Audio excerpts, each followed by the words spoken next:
Welcome to Dinesh science solution.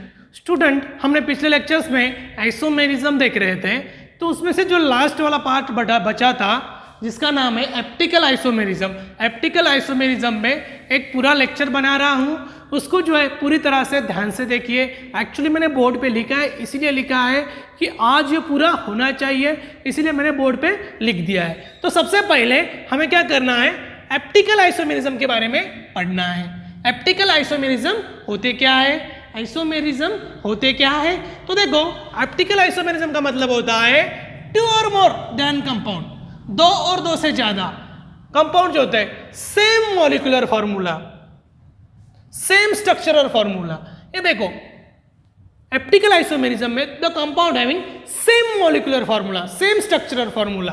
देखो यहां पे लिखा है मैंने, same molecular formula, same structural formula but different behaviour, PPL, plane polarise light. ये क्या होता है, ये हमें आज सीखना है।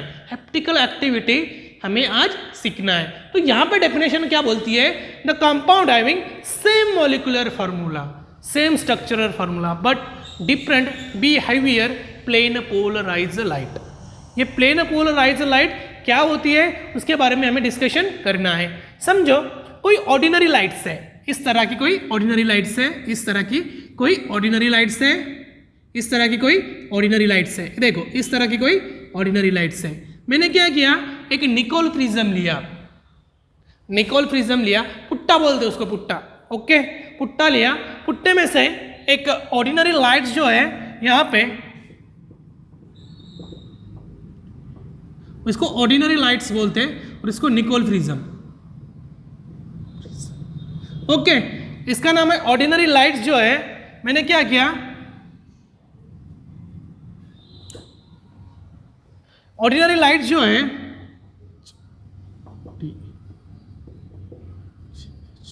ओके, तो यहां से ऑर्डिनरी लाइट जो है मैंने क्या किया, एक निकोल प्रिज्म में से पास किया, तो मुझे इस तरह का डायरेक्शन मिला। किस तरह का, इस तरह का डायरेक्शन मिला। एक्चुअली कोई ऑर्डिनरी लाइट से, ऑर्डिनरी लाइट के सामने अगर तुम्हें होल करके पुट्टा रख दिया तो उसकी लाइट जो आने वाली है वो कैसे देखेंगे आपको, पोलराइजेशन लाइट देखेंगे। क्या देखेंगे, पोलराइजेशन लाइट। बट वही कंपाउंड, वही पोलराइजेशन लाइट ये वाली कोई ऑर्गेनिक कंपाउंड में से, ऑर्गेनिक कंपाउंड में से हम पास करेंगे, ऑर्गेनिक कंपाउंड में से पास करेंगे, तो वो क्या दिखाएंगी, ये क्लॉकवाइज डायरेक्शन दिखाएंगी, नहीं तो एंटी क्लॉकवाइज डायरेक्शन। घड़ी के सही दिशा और घड़ी की उल्टी दिशा के डायरेक्शन में हमें दिखाएगी। तो सबसे पहले मैंने क्या किया कि यहाँ पे हम सीख रहे हैं एप्टिकल आइसोमेरिज्म। एप्टिकल आइसोमेरिज्म का मतलब होता है बेटा कि कोई ऑर्डिनरी लाइट्स है, निकल प्रिज्म में से पास करना है, निकल प्रिज्म में से पास करने के बाद में हमें इस तरह का पोलराइजेशन लाइट दिखेगा। पोलराइजेशन लाइट को कोई ऑर्गेनिक कंपाउंड में से अगर हम पास करते हैं तो वहां पे क्या दिखता है कि, वहां पे दिखता है कि वो जो ऑर्डिनरी लाइट्स है, जो कि वो ये जो लाइट्स है, ये पोलराइजेशन लाइट है, ये क्लॉकवाइज और एंटी क्लॉकवाइज डायरेक्शन में हमें दिखेगी। ओके, इतना ही समझना है। तो देखो, उसी को हम एप्टिकल एक्टिविटी बोलते हैं। क्या बोलते हैं, एप्टिकल एक्टिविटी। देखो, ये जो प्लेन होता है, ये जो होता है एक क्लॉकवाइज डायरेक्शन जो घूमता है उसको डेक्स्ट्रो रोटेटरी और लियो रोटेटरी, इसको dextro, D for dextro rotatory बोलते हैं इसको। जो क्लॉकवाइज डायरेक्शन को घूमता है उसको क्या बोलते हैं, डेक्स्ट्रोररी, और जो एंटी क्लॉकवाइज में डायरेक्शन में घूमता है उसे लेवोरेटरी। ओके, डेक्स्ट्रोरेटरी और लेवोरेटरी, यही ध्यान में हमें रखना है। तो सबसे पहले हमें क्या ध्यान में रखना है कि कोई ऑर्डिनरी लाइट्स लेना है, निकोल प्रिज्म में से पास करना है। निकोल प्रिज्म में से पास करने के बाद में हमें उस इस तरह के डायरेक्शन दिखेगा प्लेन पोलराइज्ड लाइट का। तो कोई एप्टिकल एक्टिविटी कंपाउंड में से उसको पास करने का, एप्टिकल एक्टिविटी कंपाउंड में जो पास करते हैं तो हमें वो क्लॉकवाइज और एंटी क्लॉकवाइज डायरेक्शन में दिखाई देंगे। उसके बाद में जो है उसको जो क्लॉकवाइज डायरेक्शन में घूमता हो तो डेक्स्ट्रो रोटरी बोलते हैं, और जो एंटी क्लॉकवाइज में डायरेक्शन में घुसता है उसको लेवो रोटरी डायरेक्शन ऐसा बोलते हैं। तो उसके बाद में हमें पढ़ना है बेटा कायरल कार्बन एटम क्या होता है। कायरल कार्बन होते क्या है, देखो कायरल कार्बन एटम होता है, एक्चुअली कोई कार्बन एटम है, उसके साथ में कोई डिफरेंट एटम और ग्रुप उसके साथ में बॉन्ड करे हो, उसी को हम कायरल कार्बन बोलते हैं। कायरल कार्बन बहुत ही आसान बात है। देखो यहाँ पे ये कार्बन है, ये कार्बन ने डिफरेंट एटम के साथ में बॉन्ड किया। एक हाइड्रोजन एक अलग सा है, हाइड्रोक्सी ग्रुप एक अलग सा है, और COH एसिड ग्रुप एक अलग सा है, और CH3 एक अल्किल ग्रुप अटैच है। तो यहाँ पे इस कार्बन ने डिफरेंट एटम के साथ में बॉन्ड किया है। देखो यहाँ पे बॉन्ड किया है, यहाँ पे बॉन्ड किया है, यहाँ पे बॉन्ड किया है, यहाँ पे बॉन्ड किया है। इस कार्बन ने अलग अलग कार्बन के साथ में बॉन्ड किया है। तो देखो इसी को हम कायरल कार्बन बोलते हैं। क्या बोलते हैं? Chiral carbon. कायरल कार्बन कैसे बोलते हैं इसको? क्योंकि इस कार्बन ने डिफरेंट एटम के साथ में बॉन्ड किया है, इसलिए इसको कायरल कार्बन एटम बोलते हैं। कार्बल कायरल एटम का मतलब ऐसा होता है कि कोई कार्बन होता है कि वो डिफरेंट एटम और ग्रुप के साथ में बॉन्ड करता है, इसी को हम क्या बोलते हैं? Chiral carbon. Okay, chiral carbon के बाद एप्टिकल एक्टिविटी समझ में आया, कायरल कार्बन में समझ में आया, और यहाँ पे एप्टिकल आइसोमेरिज्म आपको समझ में आया, तीनों समझ में आया। ओके, तो नेक्स्ट लेक्चर्स में हमें नेक्स्ट टॉपिक क्या देखना है? Chiral molecules. What is that? ये कायरल मॉलिक्यूल्स होते क्या है? देखो अभी यहाँ पे आपको दिख रहा है, यहाँ पे कुछ नहीं है, यहाँ पे 4 बॉन्ड है, मीन्स क्या है? यहाँ पे ऑलरेडी कार्बन है। क्या है? कार्बन है। क्या है? कार्बन है। They have only one chiral centre. यहाँ पे एक ही कार्बन है ना, यहीं पे एक ही कार्बन है, इसीलिए इनको भी कायरल कार्बन कहा जाता है। ओके, कायरल मॉलिक्यूल्स कहाँ सीख जाता है? फिर कायरल मॉलिक्यूल्स के बारे में हमें पढ़ना है। What is by chiral carbon? अगर देखो कायरल कार्बन का मतलब ऐसा होता है कि कार्बन के साथ में कोई डिफरेंट ग्रुप एटम ने बॉन्ड किया तो उसे हम कायरल कार्बन कहते हैं। बट दूसरी बात ऐसी है कि यहाँ पे सेंटर में एक ही कार्बन है, सेंटर में एक ही कार्बन है, इसी को भी हम कायरल कार्बन कहते हैं। तो देखो यहाँ पे कौन सा COH ग्रुप लगा है, यहाँ पे OH ग्रुप लगा है, यहाँ पे CH3 ग्रुप लगा है, और यहाँ पे हाइड्रोजन ग्रुप लगा है। तो ये कायरल सेंटर है इस कार्बन का, इसीलिए इसको कायरल कार्बन कहते हैं। देखो लेकिन दूसरा पॉइंट क्या? A molecule have 2 chiral carbon then will be chiral molecules. अगर यहाँ पे देखो इस एग्जांपल में देखो, यहाँ पे एक कार्बन है, यहाँ पे कार्बन है, यहाँ पे कार्बन है, यहाँ पे कायरल, मीन्स यहाँ पे कायरल मॉलिक्यूल्स है। कायरल मॉलिक्यूल्स और कायरल कार्बन का मतलब होता है कि एक से ज़्यादा कार्बन हुआ तो उसको कायरल मॉलिक्यूल्स बोलना। अभी यहाँ पे एक से ज़्यादा कायरल कार्बन है, कायरल कार्बन है, इसीलिए इसको हम क्या बोलते हैं? Chiral molecules. क्या बोलते हैं इसको? Chiral molecules. तो बेटा इसमें हमें क्या करना है कि ये जो कायरल कार्बन एटम होता है, देखो हमें क्या करना है, आज अ मॉलिक्यूल्स हैव 2 कायरल कार्बन, यहाँ पे 2 कायरल कार्बन है, इसलिए इसको कायरल मॉलिक्यूल कहा जाता है। तो अगर मैं इसको क्या करूँगा, मेरे पास रेड पेन है, मैं यहाँ से देखो कायरल मॉलिक्यूल्स हमें क्या होता है, जैसे कि what is by symmetry. Symmetry का मतलब होता है एक्चुअली ये हमारा हैंड, सिमेट्री का मतलब क्या होता है? हमारा हैंड। एक्चुअली मैंने यहाँ से कट किया, इसमें सिमेट्री आएंगी क्या? नहीं आएंगी। क्यों नहीं आएंगी? क्योंकि डिफरेंट लाइन से मेरे हाथ पे देखो इस तरह से, एक्चुअली मैंने यहाँ से कट किया तो हाथ को सिमेट्री नहीं आएंगी। एक्चुअली मुझे क्या करना है, ये मॉलिक्यूल्स मुझे यहाँ से कट करना है, देखो यहाँ से कट करना है, तो इसमें क्या आ गई? सिमेट्री आ गई। क्या आ गई? सिमेट्री आ गई। मीन्स दोनों इक्वल साइड पे यहाँ पे उसको कट कर दिया मैंने, तो यहाँ पे क्या आ गई? सिमेट्री आ गई। और दूसरी बात जो है, मैंने इसको यहाँ से कट किया तो इसकी सिमेट्री आने वाली है क्या? नहीं। तो इसको बोलते हैं प्लेन सिमेट्री। क्या बोलते हैं इसको? Plane symmetry. और नॉन प्लेन सिमेट्री, इसको क्या बोलते हैं? Non plane symmetry. और कायरल मॉलिक्यूल्स, और इसको कायरल मॉलिक्यूल्स। कायरल मॉलिक्यूल्स और अकायरल मॉलिक्यूल का मतलब ऐसा होता है कि इसमें काटने के बाद में इसमें सिमेट्री आने वाली है, तो इसको काटने के बाद में इसमें सिमेट्री नहीं आने वाली है, इसीलिए इनको क्या कहा जाता है?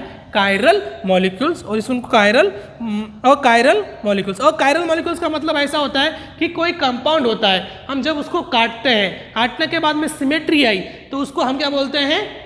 Chiral molecules. अगर कोई कंपाउंड है उसको काटने के बाद में सिमेट्री नहीं है तो उसको क्या बोलते हैं? Chiral molecules. कायरल मॉलिक्यूल्स का मतलब ऐसा होता है कि 2 से ज़्यादा कायरल कार्बन होना जरूरी है, उसी को हम कायरल मॉलिक्यूल्स बोलते हैं। ओके, मैंने अभी तक क्या पढ़ा है आपको? एप्टिकल आइसोमेरिज्म, एप्टिकल एक्टिविटी, कायरल कार्बन और कायरल मॉलिक्यूल्स। कायरल कार्बन और कार्बन मॉलिक्यूल्स में बेटा कंफ्यूज नहीं होना, क्यों होना नहीं है? अगर एक कार्बन है तो क्या समझना उसको? Chiral carbon. अगर एक से ज्यादा है तो कायरल मॉलिक्यूल्स उसे समझना, ये बात आपसे लिए इंपॉर्टेंट है। तो बेटा उसके बाद में हमें एक कंडीशन सीखना है। What is why enantiomers. Enantiomers means क्या होता है? इंटायोमर्स मीन्स मतलब इसका ऐसा होता है कि enantiomers which are mirror image. Actually mirror image का मतलब ऐसा होता है, एक्चुअली मैं क्या करूँगा, ये यल है, एक्चुअली मैं यल को मिरर के सामने रखूँगा। एक्चुअली ऐसा ये मिरर इमेज है, जैसे कि देखो इसको इस तरह से बनाओ। चलो तो किस तरह से दिखेंगे? मुझे इस तरह से दिखेगा। ओके, इंटाइनोमर्स हम सीख रहे हैं। इंटाइनोमर्स का मतलब ऐसा होता है कि एक्चुअली मैंने ये यल है, फॉर एग्जांपल ये एल है, यल को मैंने मिरर के सामने लगाया तो इस तरह का इमेज मुझे शो करेगा। ओके, इस तरह से मुझे इमेज वो शो करेगा। एक्चुअली मैं ये उसके बाद में मैं जे बनाता हूँ। चलो फॉर एग्जांपल मैं जे इसके साथ में रखता हूँ तो कैसा इमेज रहेगा? ऐसा इमेज शो करेगा। तो देखो सबसे पहले हमें क्या करना है, stereoisomers which are mirror image. Stereoisomers जो होते हैं, स्टेरियो आइसोमर्स हम सबसे पहले से कहा कि स्टेरियो आइसोमर्स ये क्या होते हैं? मिरर इमेज होते हैं। कैसे होते हैं? मिरर इमेज होते हैं। ओके, उसके बाद में non super impossible mirror image called as enantiomers. Non super impossible mirror image को हम इंटाइनोमर्स बोलते हैं। क्या बोलते हैं? Enantiomers. Enantiomers are have a chiller chiral structure. इनकी जो होती है, यहाँ पे एक ही कार्बन है ना, देखो यहाँ पे एक ही कार्बन है, कायरल स्ट्रक्चर। इनका स्ट्रक्चर कैसा होता है? कायरल स्ट्रक्चर होता है। अगर यहाँ पे दो से ज्यादा स्ट्रक्चर होता तो कायरल मॉलिक्यूल्स होता, कायरल स्ट्रक्चर है। देखो इंटाइनोमर्स सीख रहे हैं हम। इंटाइनोमर्स में क्या होता है? ये क्या होता है? एक मिरर इमेज होता है। इसे क्या बोलते हैं हम? एक मिरर इमेज है बेटा। देखो stereoisomers which are mirror image, इसको क्या बोलते हैं हम? मिरर इमेज बोलते हैं। Non super impossible mirror image is called as enantiomers. Non super impossible mirror image को हम इंटाइनोमर्स बोलते हैं। Enantiomers have a chiral structure. यहाँ पे एक ही कार्बन है, देखो यहाँ पे कैसा कार्बन है? एक ही कार्बन है, इसीलिए इसको हम इंटाइनोमर्स कायरल स्ट्रक्चर बोलते हैं। एक्चुअली ये कंपाउंड है मेरे सामने COOH। ओके, यहाँ पे H है, यहाँ पे CH3 है। ओके, उसके बाद में यहाँ पे OH है। मैंने एक्चुअली इनको क्या है, एक मिरर इमेज के साथ में रख दिया। मिरर इमेज दिखने के बाद में ऑब्जेक्ट जो है, ऑब्जेक्ट सेकंड जो है इस तरह से शो करेगा। क्यों शो करेगा? क्योंकि यहाँ पे कायरल सेंटर है, यहाँ पे कायरल कार्बन है, एक ही कायरल कार्बन से इस तरह का इमेज मुझे वो आईने में दिखाई देगा, मिरर में दिखाई देगा। डायस्टेरोमर्स। अब इसके बाद में इंटाइनोमर्स के बारे में अगर समझ में आया तो डायस्टेरोमर्स के बारे में आपको डेफिनेटली समझ में आएगा। ये नॉट मिरर इमेज, ये जो होता है नॉट मिरर इमेज, ये मिरर इमेज शो नहीं करता। और ये क्या करता है? इंटाइनोमर्स आर मिरर इमेज शो करता है। कोई ऐसे ऑर्गेनिक कंपाउंड होता है कि वो मिरर इमेज शो करते हैं और कुछ ऐसे होते हैं कि वो मिरर इमेज शो नहीं करते। जैसे कि मैंने यहाँ पे सबसे पहले यहाँ पे CH2 लिया, उसके बाद में यहाँ पे CH2 लिया, तो एक दो कार्बन वाले का नाम क्या बेटा? 1 2 3। ओके, 1 2 3 4।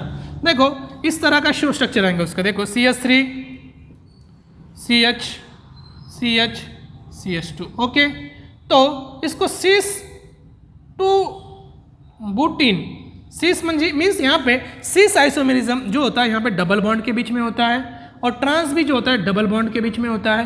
तो ये जो मिरर इमेज शो नहीं करती, इसीलिए इसको सुपर इम्पॉसिबल मिरर इमेज नहीं कहा जाता है। ओके, तो देखो सबसे पहले हमने क्या देखा है? ऑप्टिकल एक्टिविटी देखा। यहाँ पे देखो बेटा, सबसे पहले ये मिरर इमेज जो इसका इस तरह से आएगा। सबसे पहले हमने आज क्या देखा है? तो सबसे पहले हमने देखा है ऑप्टिकल आइसोमेरिज्म होते क्या है। ऑप्टिकल आइसोमेरिज्म के बारे में हमने पढ़ा है कि एक बार फिर से रिवीजन करके देता हूँ मैं आपको। The compound having same molecular formula.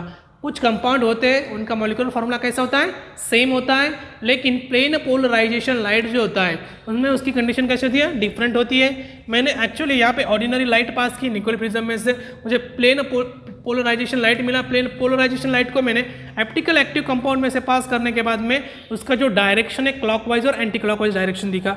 उसके बाद में मैंने कायरल कार्बन के बारे में बताया। कायरल कार्बन का मतलब होता है कि ये कोई कार्बन एटम होता है कि डिफरेंट एटम के साथ में उसने यहाँ पे बॉन्ड किया है, इसे कायरल कार्बन और सिमेट्री कार्बन बोलते हैं। Carbon atom is a bonded for different atom और ग्रुप, उसको कायरल एटम बोलते हैं। उसके बाद में हमने क्या पढ़ा, हमने पढ़ा कायरल मॉलिक्यूल्स। कायरल मॉलिक्यूल्स का मतलब ऐसा होता है कि 2 कायरल कार्बन से ज़्यादा होता है, उसे हम कायरल मॉलिक्यूल्स बोलते हैं। ओके, उसके बाद में मैंने क्या पढ़ा, इंटाइनोमर्स। इंटाइनोमर्स का मतलब ऐसा होता है कि इसकी मिरर इमेज होती है और इसकी मिरर इमेज नहीं होती है। जब तक मैंने अभी पूरा टॉपिक्स आपको रिवीजन करके दे दिया है, बस रुकते ही यहीं। Thank you.